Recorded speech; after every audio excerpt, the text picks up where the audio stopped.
The Outer Worlds was revealed late last year, just after the launch of Fallout 76. And for a while, fans of the Fallout series viewed it as a return to the single-player RPG form that they really expected from Bethesda. But all of that excitement came to a halt when Obsidian announced that The Outer Worlds would be an Epic Games Store exclusive. Yet another big game falling victim to Epic's PC market takeover. While many of you paid attention to E3, I'm not so sure everyone realized that that exclusivity changed. The Outer Worlds is no longer an Epic Games Store exclusive title. We saw the game premiere at the very start of Microsoft's Xbox press conference in a very conspicuous position.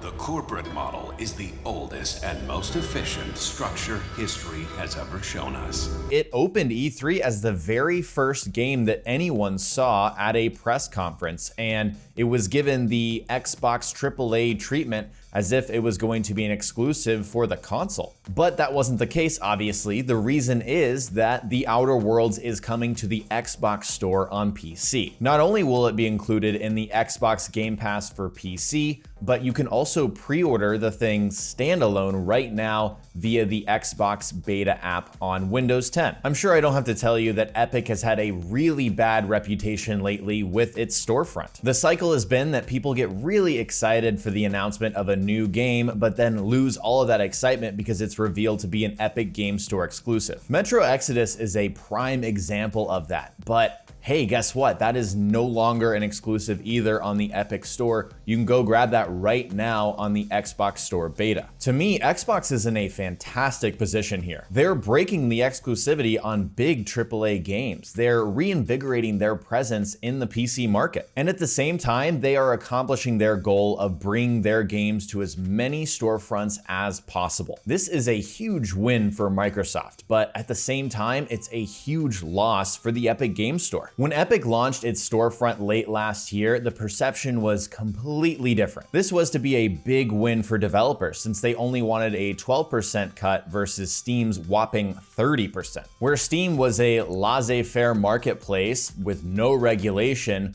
Epic would actually monitor and regulate their store. It was supposed to right all of the wrongs with Valve's product that has had its own monopoly for almost 2 decades. It was supposed to take down big bad Steam. But all that changed when huge games like Metro Exodus and The Division 2 came out as Epic Games Store exclusives. For Metro, it was a bad look because people had already pre-ordered the game on Steam. Those pre-orders were still honored, but everyone else was forced to move over to Epic. For The Division 2, this meant that people who had met friends and used the Steam community to really foster those relationships had to move those communities over to Epic. The sentiment turned from, oh, thank God someone is rivaling Steam, to wait, I can't play that game on Steam? Not to mention, Epic has had a slew of security concerns over the last several months. This Redditor discovered that Epic implements what they describe as a pretty sketchy level of spyware and tracking on its users. It also digs into your Steam play history, which Epic has said that was a mistake. It was only supposed to be opt-in for those who wanted to import their friends list over to the Epic Games Store. This post also alleges there's some sort of Chinese government conspiracy behind it all, since Tencent owns 40% of shares in the company. Epic has since stated that all of this tracking is included in the TOS when users download the client. Later, we learned that Borderlands 3, Journey to the Savage Planet, and Control would all be exclusive on Epic in some form or fashion. Then last week at E3, we learned that Shenmue 3,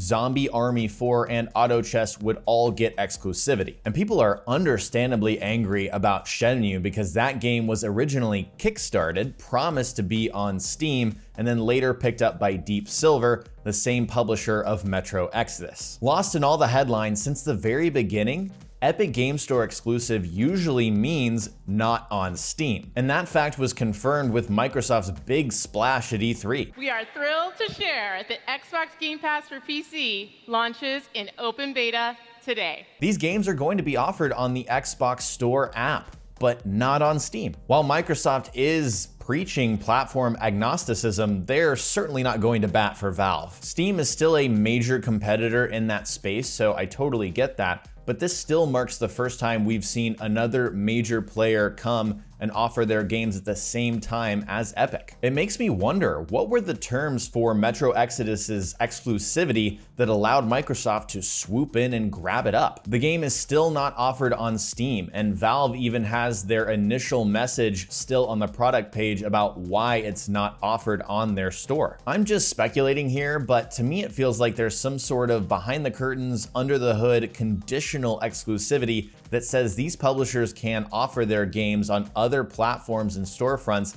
as long as they are not Steam. If that's the case, it would be a really harsh reality for Valve and Steam. But I'm not so sure that that strategy works in Epic's favor. The security issues, the lack of foresight and poor timing on its exclusive announcements, as well as the lack of features, still plague the Epic Games Store. Not to mention, we've got the CEO Tim Sweeney of Epic just taking shots at Valve publicly. At this point, Epic looks petty to me. We get it, you're gunning for Steam. That platform has not been perfect, but arguably, Epic has been worse. It feels like a lot of posturing and throwing the weight of billions of dollars of revenue that Fortnite has raked in. I get their goal of trying to topple the Steam monopoly, but I think they're going about it in all the wrong ways. Grabbing up exclusives, especially on games that have already been promised on Steam or kickstarted by a community and crowdfunded, is a surefire way to piss off consumers. You can't pretend to be pro-consumer by paying developers a better cut,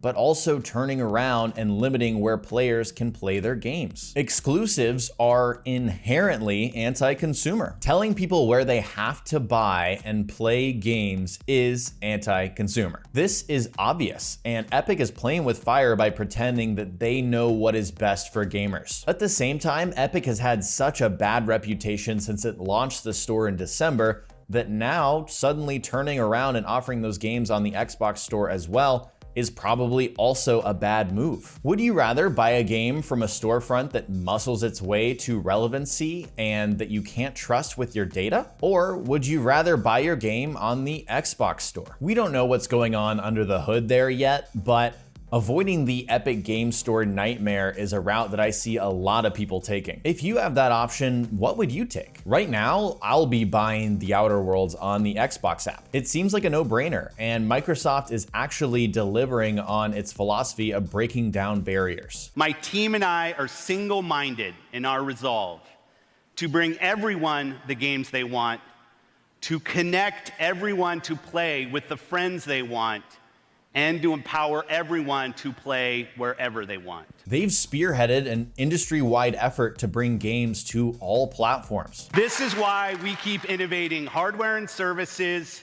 It's why we're uniting communities through crossplay, and it's why we're investing with new distinctive creators. For months, we've been hearing about Microsoft's effort to bring Xbox Live to the Nintendo Switch. Just a few days ago, it was reported that Xbox tried to bring Halo the Master Chief Collection to PS4, but of course, Sony blocked that. This is a message that Phil Spencer has been preaching for years, and we're finally seeing that happen. Knowing all of this, why would consumers choose the Epic Games Store over the Xbox Store? Your guess is as good as mine. Allowing publishers to also sell their games on the Xbox Store may seem like Epic is easing its grip, but to me, it seems like a reaffirmance of everything they've been about since the very beginning, which is to stop Steam at all costs, regardless if it's anti-consumer. Steam is a 10-ton giant, and in its own way, Epic is also a 10-ton giant who's trying to destroy its enemy by all means necessary. At this point, I doubt we're going to see many games offered on Steam and Epic at launch simultaneously, and I think that's a real loss for gamers. We're gonna have to keep up with this nonsensical 3-month, 6-month, 12-month exclusivity periods,